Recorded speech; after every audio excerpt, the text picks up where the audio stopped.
ẹ jọ̀ọ́ nítorí Ọlọ́run ta ni Alhaji Kollington Àyìnlá bàbá Kébé Kwara ta ló ń bá wí nígbà tí wọ́n sọ wípé ọmọọṣẹ́ àwọn kan ọmọ ilégbè àwọn kan ó jẹ oyè máyégún ọ̀rọ̀ rẹ̀ ẹ bá mi gbé yẹ̀wò see this matter I know is going to be very very long because we all know that there has been a rancor back and forth between Alhaji Wasiu Ayinde àti bàbá Kébé Kwara Alhaji Kollington Àyìnlá nípa wípé Kwamwan sọ wípé nígbà tí Alhaji Kollington Àyìnlá ṣe bẹ́ríà màmá tiwọn àwọn orun pa àwọn orun sẹ̀ síbẹ̀ àwọn náwó àwọn nọ́ra nígbà tó wá kan títí ìyá àwọn tíyá àwọn kú wípé Alhaji Kollington Àyìnlá wọn wá sí ibi òkú ìyá àwọn ọ̀rọ̀ yìí tí wàá ń dá àwọn mọ́tòmọ́rò ó ti ń dálẹ̀ nínú industry Fuji industry so parala kan dédé gbọ́ orin tí Alhaji Kollington Àyìnlá kọ nígbà tí wọ́n sọ wípé ọmọ ilégbè àwọn kan lẹ́yìn àwọn ó jẹ oyè máyégún wípé báwo ni ẹni tó máa ń fi jẹ oyè máyégún ẹni tó nice ló máa fi ń jẹ oyè máyégún ẹni tó níwà tó dáa ló máa fi ń jẹ oyè máyégún ẹni tó níwà ìrẹ̀lẹ̀ ló máa fi ń jẹ oyè máyégún ọ̀rọ̀ yẹn wá ti ń di ó ti ń create oríṣiríṣi controversy lórí internet òun ni mo wá ní kí n gbé wá sí orí afẹ́fẹ́ wípé okay let me ask you guys ta ni Alhaji Kollington Àyìnlá really bá wí now lórí level yẹn ẹ jẹ́ ká gbé sí ẹ̀gbẹ́ kan Alhaji Kollington Àyìnlá ti sọ̀rọ̀ ọ̀rọ̀ yẹn pọ̀ gan torí a ti rí oríṣiríṣi videos tó ti sọ̀rọ̀ nípa gbogbo bí Alhaji Wasiu Ayinde gbogbo bọ́n ṣe everything tó fi di pé ó dé bí ó ṣe dé yìí wọ́n tún bi wọ́n wí pé okay Alhaji Kollington Àyìnlá according to that interview wọ́n bi wọ́n pé wọ́n sọ pé ẹ máa ń gba 500,000 naira lóṣooṣù láti ọwọ́ Alhaji Wasiu Ayinde wọn ò dẹ̀ deny ẹ̀ bàbá Kébé Kwara sọ pé lóòótọ́ làwọn gba owó yẹn bí ẹ̀ẹ̀mejì sí ẹ̀ẹ̀mẹ́ta I quote but lójijì lówó yẹn stop wọ́n tún wá tẹ̀síwájú nínú interview yẹn wọ́n sọ pé owó yẹn entitlement àwọn ni wípé entertainment settlement kan ní fún àwọn ọ̀rọ̀ yẹn ò yé wa dáadáa but ibi tí ọ̀rọ̀ yìí ń lọ yìí ní agboolé Fuji oríṣiríṣi èèyàn ti sọ̀rọ̀ àwọn kan wá wọ́n sọ̀pọ̀tì Alhaji Kollington Àyìnlá torí a gbọ́ nígbà kan when Alhaji Kollington Àyìnlá said after Bawusati after ààrẹ Dr. Sikiru Ayinde Barrister that the Fuji crown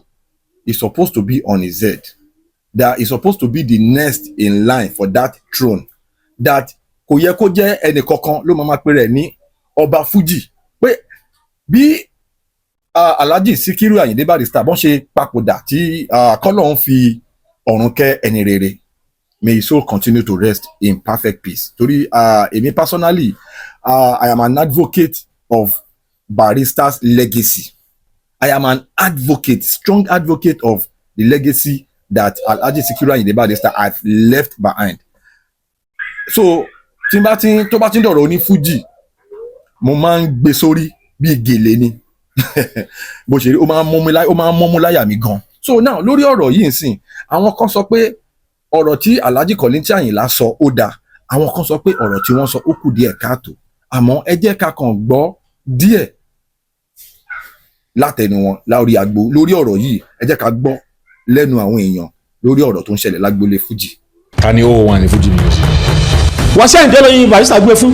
màrìwò ọ̀pẹ tó fi gbàgbó ṣe sí bó pẹ́ bóyá òun gan á dàgbé lẹ́yìn. màrìwò ọ̀pẹ tó fi gbàgbó ṣe sí bó pẹ́ bóyá òun gan á dàgbé lẹ́yìn. ìyẹn burú afájá o àlọ́ àṣejù bàbá òjò ọ̀gẹ̀dẹ̀ dé pàdó tán ó wá ń ṣe bí egúngún ìyàn tó ń bú ní lọ́lẹ̀ kò kú mọ́ tó ń ṣe. ó dá ní ibi tá a bá dé báyìí ẹ tún gbọ́ nígbà tí Dr. King Saheed Òṣùpá King of Music táwọn náà sọ pé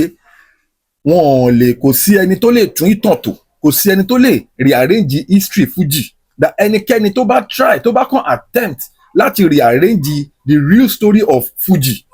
àwọn gan máa sọ ìtàn ẹ̀ ní ọ̀rọ̀ pọ̀ ńbẹ̀ ṣẹ́tìrì tábà ní ká máa tú iṣu désàlẹ̀ kòkò a máa pẹ́ bí báyìí gan torí pé ọ̀rọ̀ Fuji music ó lọ fà gan àmọ́ ká dúpẹ́ lọ́wọ́ gbogbo àwọn tí wọ́n ṣe agbátẹrù Fuji music látìgbà tí Barusati ti kú ká dúpẹ́ lọ́wọ́ Kwam1 ẹ jẹ́ ká dúpẹ́ púpọ̀ lọ́wọ́ Kwam1 torí pé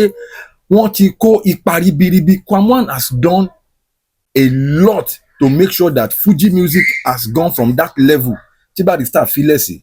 to the next level. But ọ̀rọ̀ tí mo sọ yìí, a lot of people will contradict what I'm trying to say. They will say no, that Kwam1 has not done much, but I am telling you on record. Tábà fi àbòsí sí, tábà tún yọ àbòsí kúrò ńbẹ̀, Kwam1 has done a lot for Fuji music as a genre. I am telling you, because Kwam1 changed the face of Fuji music. He took it from that level. Kwam1 gbé lọ sí level tó máa ń pè ní classic level. And when they say a genre has gotten to a classic stage, àwọn olóyìnbó mọ̀ nǹkan tó ń sọ nígbà tí wọ́n bá lo òyìnbó yẹn. Nǹkan tí Kwam1 ṣe gangan nìyẹn. And he has been trying. He has really been trying. But kò easy. Ìdí ni wípé a lot of people, torí Fuji music ó dàbí omi òkun ni. Ẹni pupa máa wá síbẹ̀ á wá bù, ẹni dúdú máa wá síbẹ̀ ó máa wá bù, ẹni gíga máa wá bẹ̀ ó máa wá bù, ẹni kúkúrú máa wá bẹ̀ ó máa wá bù. Òyìnbó gan kọ Fuji, ibi tí Fuji ti gbòòrò dé. Fuji oríṣiríṣi èèyàn ti wọ inú Fuji, wọ́n dẹ̀ ti ṣe ọ̀pọ̀lọpọ̀ oríire. So ká dúpẹ́ lọ́wọ́ legacy tí Alhaji Dr. Ààrẹ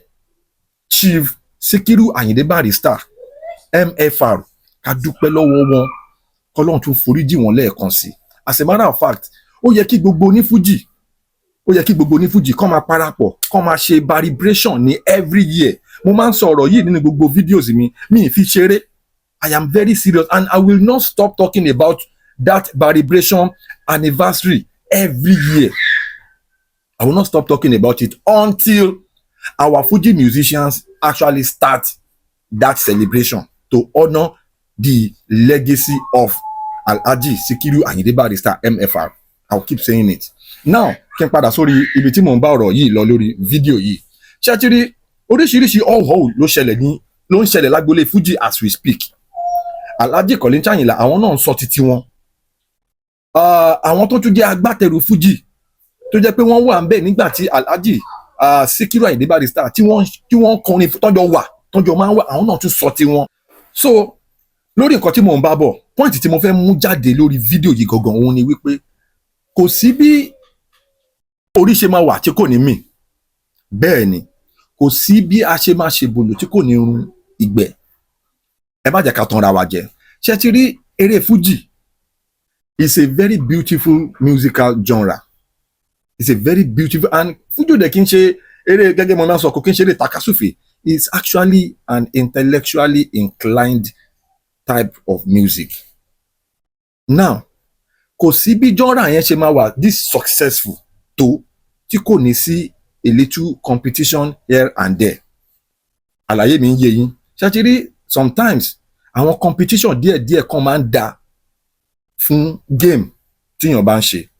Ẹ̀yin náà wo movie industry for instance. Look at what Funke Akindele is doing.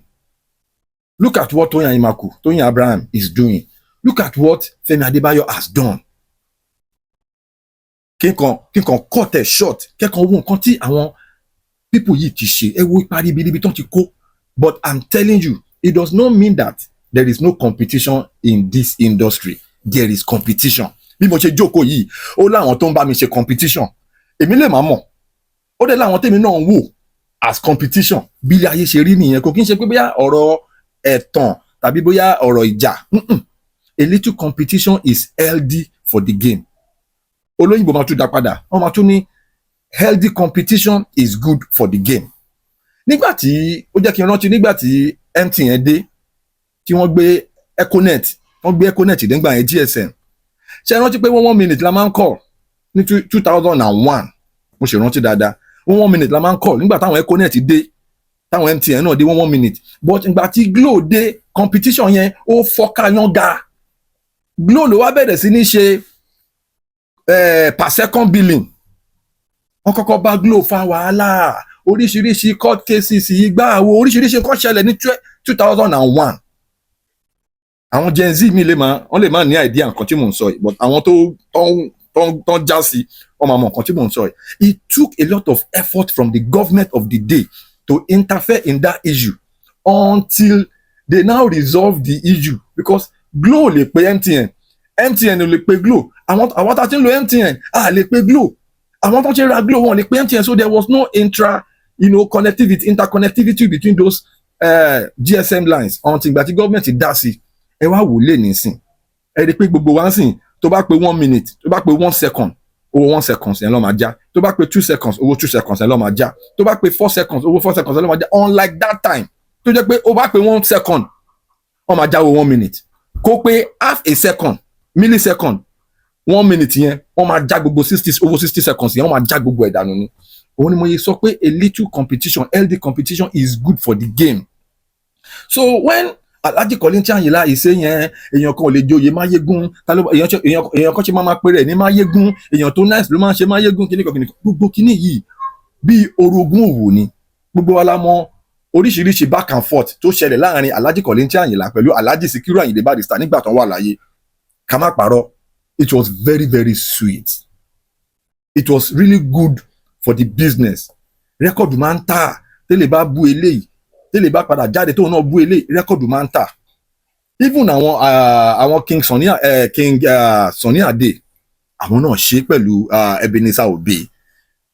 àwọn Prince tó máa ń kọ jùjú yìí ẹ kìlọ̀ fọ́mọdé kó má rìn nípa àwọn náà ṣe competition rivalry oríṣiríṣi pẹ̀lú ara wọn so tẹ́ bá wò dáadáa is good for the game but tó bá ti wá ń di pé kò wá healthy mọ́ tó bá ti wà toxic tó bá ti ń dà pé ó ti ń lọ sáwọn level kan tó ti ń di pé ìjà yẹn ti ń lọ for real ìyẹn lèmi ò fọwọ́ sí gbogbo wa la mọ̀ pé Wizkid àti Davido wọ́n máa ń fìjà pẹ́ ta ni every time ká má tanra wa jẹ is good for the game the competition the fans it keeps the game buzzing àwọn fans they love to see that rivalry Pasuma ti jáde ó ti bú Òṣùpá Òṣùpá ti jáde ó ti bú Pasuma mo fẹ́ lọ ra rẹ́kọ̀dù yẹn so it was actually good for that game it took that game from one point to another ní táìmù yẹn kó tó di pé ìjà wa parí láàrin Alhaji Saheed Òṣùpá àti Alhaji Wasiu Alabi so gbogbo kíní yìí is good for the game but kò tún gbọdọ̀ pọ̀ jù torí pé too much of everything is bad even tí wọ́n bá mu omi lásán tó bá ti pọ̀ jù is not good for your health tó bá jẹun jù is detrimental to your health àpọ̀jù nǹkan ni kò dáa but a little competition a little rivalry ó máa ń dáa ẹ bá jẹ́ ká tanra wa jẹ bọ́rọ̀ yẹn ṣe rí nìyẹn Jeff Owólẹ́wà lórúkọ mi I will see you on the other side hala.